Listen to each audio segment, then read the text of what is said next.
Welcome to the Bread Over Stones podcast. This is episode 4, 5 investments that you can start making in your family today.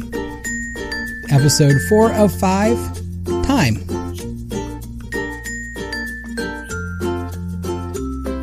Welcome to the Bread Over Stones podcast, the show that gives grace-driven solutions to heal, unite, and inspire families. Your host is Matthew Morgan, a licensed professional clinical counselor in Ohio, a pastor, and my husband of over 20 years. And my dad. He loves bringing families together and helping them relate better with one another. At Bread Over Stones, you'll add to your toolbox as a parent and a spouse in order to improve the way you communicate, discipline, and ultimately show your love for your family. So welcome to the show. Hi, welcome to the show. My name is Matthew Morgan. As always, I am your host today. We are up to episode 4 parts into our 5-part series on 5 investments we can make in our family today. I'm a little less put together today. We just got back from a trip to the park where we were catching some fabulous digital electronic bugs, having fun with our Pokemon as a family, just being able to spend some time. It was my son's choice of activities, so we went out and did it. We came back, and he looked and he said, I think I'm going to lay down and take a nap. He has probably, I'm going with never said that, maybe once or twice. To put it in perspective, all those wonderful videos of carrying sleeping children to bed or children falling asleep at the table, we don't have any of those for our son. The last time I remember carrying him to bed, and probably one of the only times, was because he had the flu and it was the Ohio State championship game at the same time, so he wanted to stay up and watch. And the poor brave soul made it to about halftime, and then he was out. So at halftime, I carried him up to his bed. And so I'm taking advantage of the quiet. I thought I would sneak down to the dungeon for a little bit and throw in a podcast to try to get it done here. So want to talk, ironically, about time, about making use of our time, and specifically investing our time. And so there was an old prophet who told us that there are 525,600 minutes in a year, or maybe that was Rent. I get those confused sometimes. So it is 525,600 minutes. How are we going to invest those? What are we going to spend our time doing? And this is where investment gets really serious, because we don't get that back. Every minute that passes, we're investing it in something, and we're going to reap the consequences of that. How's that for a nice serious tone to start with? So our first episode, we did talk about our sight and our hearing and being able to learn the people that we were with. Our second episode, we talked more about what they're doing by investing our hands in that. Third episode was investing our words and being able to motivate and share and work with somebody else. And so now the question is, what are we going to do with all of that?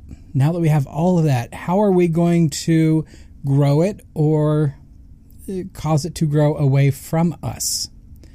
So when I think about investing time, I get a grid in my mind, and at some point I'm going to be really cool with the whiteboard software for those of you on video, and I'm going to do the little doodles with my hand, and they're actually going to make doodles. But for now, I need you to use your imagination, and those of you on the audio side of things, it doesn't affect you one way or the other.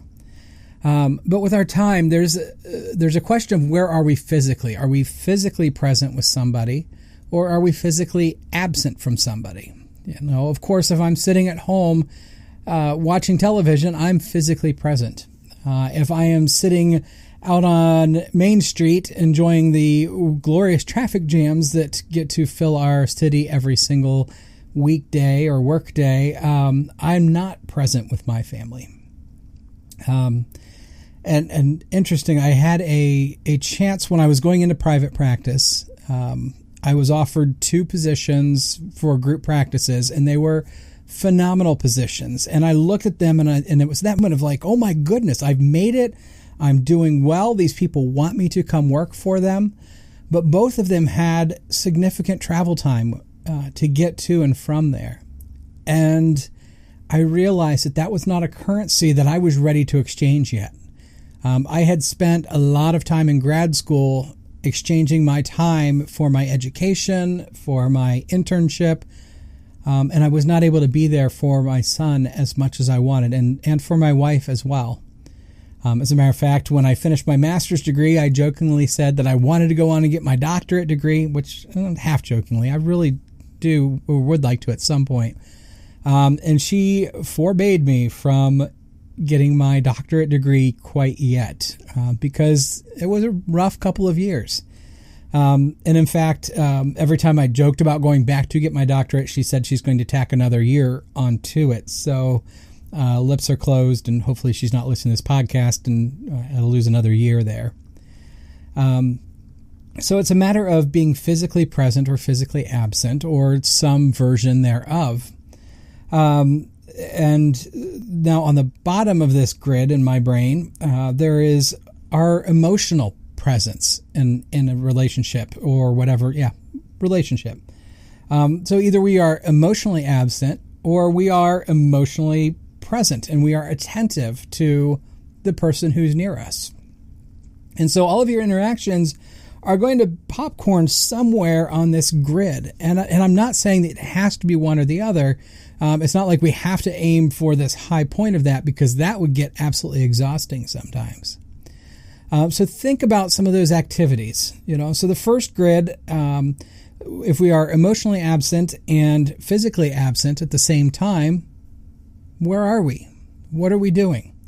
Now, those times are necessary because we have work that we have to go to. And unless you are fabulously independently wealthy or you get the opportunity to work from home, then you have to do those kind of things at some point. In addition, I would say that things like video games or activities on our own, those are times of being emotionally and physically absent at the same time. Now, bread over stones, right? I want to throw the positive spin in this, and that we need time in that grid. That's, for most of us, that's going to be our recharge time. And I want to speak specifically to the introverts at this time, and also the highly sensitive people. That sometimes we need that bottom grid. We need to get away from things and be very intentional about that time. But I do say intentional, because it can't just be run away and avoid for any length of time. I think I'm going to, I will try to link to a podcast that I just listened to by a fabulous fellow counselor talking about our avoidance time avoiding interacting during this time. So I will try to throw that in the show notes. I was just thinking about that as I was making that comment. So absent. Now, there's also a matter of being physically present, but still emotionally absent if we go up to that top corner. So that might be something like watching TV or watching movies with the family. And again, not saying not to do that. Our family, we have this great tradition right now on Friday nights, is that we do family movie night. I get done with my work because I work my other job, my agency job, or I work for a hospital. So I work that job all day. I come home. My wife has worked all day caring for children out of our home. And it's Friday and it's time to chill. And so now that our son is old enough to appreciate good cinema, we take some time and we eat pizza and we watch a good movie. And we actually alternate who gets to pick the movie, which we found out that was a good learning experience because we started doing this and we allowed our son, because the joy of being the only child is that life revolves around you. So we allowed him to pick all the movies. And about the fourth or fifth trip through The Land Before Time, we decided that this was not a good idea. Not that The Land Before Time is not a fabulous movie, but that was the only thing that he wanted to watch. And so what we've done is we alternate weeks, and each of us takes a turn. So it's very interesting seeing who picks what and what's gone on. And sometimes if two people want to see it, there's some banter or some bartering that goes on, who gets to pick this one. So it's a fun sequence. So And those are good times, but keep in mind that is a physical presence, but an emotional absence, because we're drawing on whatever's going around us. Now, that's not to say that it doesn't move over at times. Movies are a fabulous way to connect in with ourselves and with other people.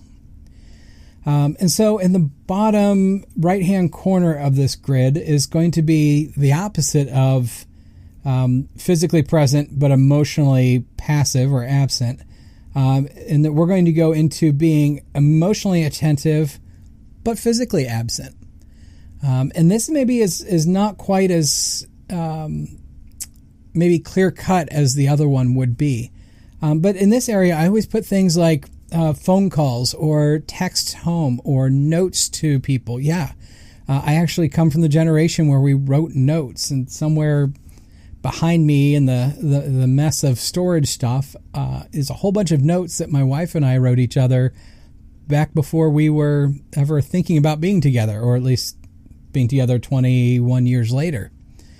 And so how can we be physically absent but emotionally present?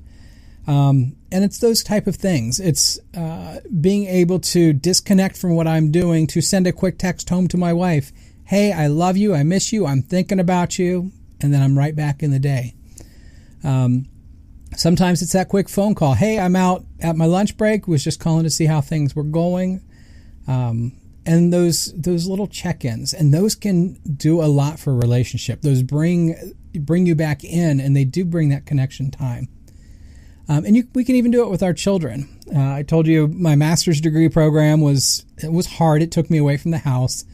And I did an online program. So we did a lot of our classes online, but then we'd have to go to campus for a week or two to attend classes. And one of my first sections, I actually had 2 classes back to back. So I was in Virginia for 2 full weeks while my wife was at home with a very young child at that point. I believe he was just past a year old or somewhere on there.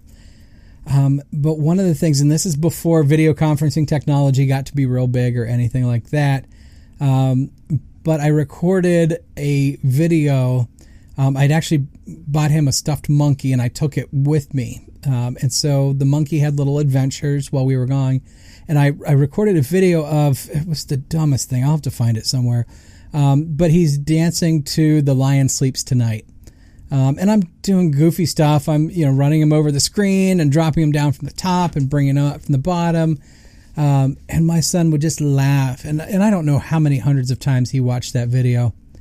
But it was a great connection point. And he still talks about that. When we mention the monkey, that's the first thing he talks about is that video. 7 years later, roughly. So we can be physically present or physically absent, but still emotionally attentive to our families. And so in the top right-hand corner of this grid, and I'll put the visual online so you guys will have that. If you want to go to the show notes, we will get that going. So the top right corner is that physically present and emotionally attentive all at the same time. And those are the times of real intimacy. And I use that term with the idea of family in mind, because it's not just husband, wife, or spouses being with each other in that way, but sometimes it's that deep talk, that emotional talk, the freedom to sit down and just share what's going on. When I was forming my private practice, Covenant Family Wellness, one of the things my wife and I did is we pawned our child off on my sister, who did not complain too much at all. And the two of us, we went and had pizza, and I brought out my trusty notebook, and we just hashed this out. And it gave us a great chance to connect in with each other on what was important, what we saw as strengths, what we both had concerns about. And we were able to put all of this together. All right, so we have all these different ways of putting stuff together. And what I would encourage you to do is to find balance. I'm not saying that everything has to be full-blown intense with one another, because, again, especially introverts, that's going to burn us out. Many times we'll just kind of lose traction of what we're talking about. It's too much. And so we've got to have our different buckets here, and we need to move things up, and we need to make sure we're intentional about this as well. And so think about your time for a moment. Think about what you've done this week that is just geared for you, for maybe that self-care where you are emotionally passive and physically absent. All right. What have you done where you are physically present but emotionally passive in the relationship? Have you been spending those times? If you haven't, maybe there's just a chance to get in there and do a little bit. Just be with the person. I want to add that in there. One of the things I learned about my wife is that, but now both of us are pretty much raging introverts. We are very quiet. We tend to need that quiet time to help us through things. However, what I would normally do is run down, I would retreat into some digital world and be there while she was upstairs or in the other room reading a book. And she felt that disconnection. And so one of the things I learned very quickly is that I needed to move my activities to the same room that she was in. Not to say we didn't, we couldn't have all of that time apart, but if I wanted to connect, sometimes it made her feel better just to have me physically there. So you have those moments. What about those times where we are emotionally attentive but physically absent? Are we investing in those? And it's going to seem, if you haven't done this before, it's going to seem a little bit forced at times. One of the things you may want to do is grab your phone, set a reminder, text spouse at blah, blah, or text child, make sure child okay. Whatever it is, wherever your relationships are, be intentional about that. Sometimes we have a tough time breaking away from that, but if you're with somebody who that is their love language, they're going to really enjoy that. And then, of course, you use those times of being physically present and emotionally attentive all at the same time. Set those in. Make sure that you're doing those, whether it's late at night for a quick check-in, make those date times and have that. So my challenge to you this week is going to be go on a date.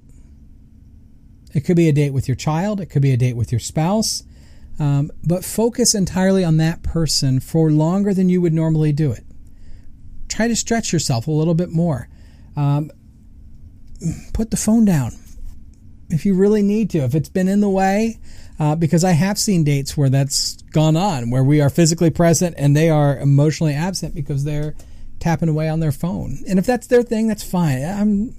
But if it's not your thing, it's time to fix it. It's time to change that up a little bit. So if you need some ideas for this, I'm going to go ahead and put an infographic up on the website for the show notes on episode 004. And this will give you a chance to maybe visually see some of this. I was a teacher, so I'm big into the visuals where I can.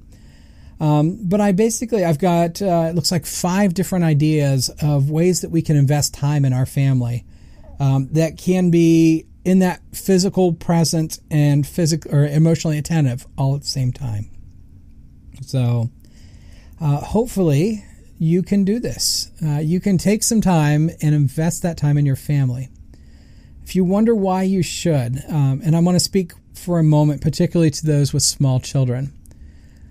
Children remember things differently than us. What may happen is you're going to find that when the kids are older, they're going to come to you and say, hey, do you remember when we went to blank all the time? For us, it was my big thing growing up. My dad would take us out to McDonald's. My parents split up. And visitation on Wednesday nights would be taking us to McDonald's or taking us to the airport and being able to watch the airplanes in the Columbus airport take off and land. And I remember all the time doing that. But then when I think about it, that wasn't all the time. That was maybe for, a year or two of life, just depending on what was going on. So kids are going to remember something that you do as all the time. So you want those to be good moments. You want those to be times that you are physically connected and emotionally attentive to them. So thank you very much for sticking with me for these, looks like right about 20 minutes. This is going to be a little bit shorter episode, but I see no sense in belaboring this because time. Use that extra 5 minutes that I would normally talk and invest it in your family. So thanks for letting me into your lives today. We will see you tomorrow for the last part of this series where we talk about our values and investing our values into our relationships. So have a great, fabulous, wonderful day. May the bread of God's grace bless you and help you to pass that on to other people. Take care.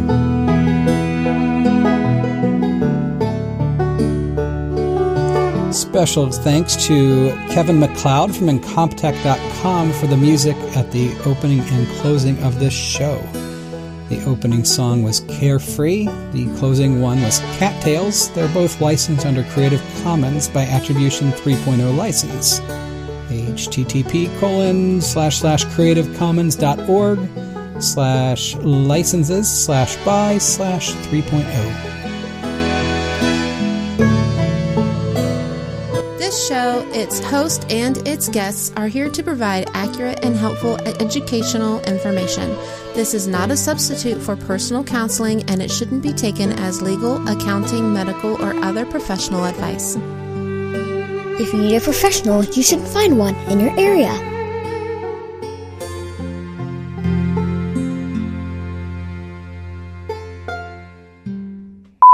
Welcome to the Bread Over Stones podcast, episode 004.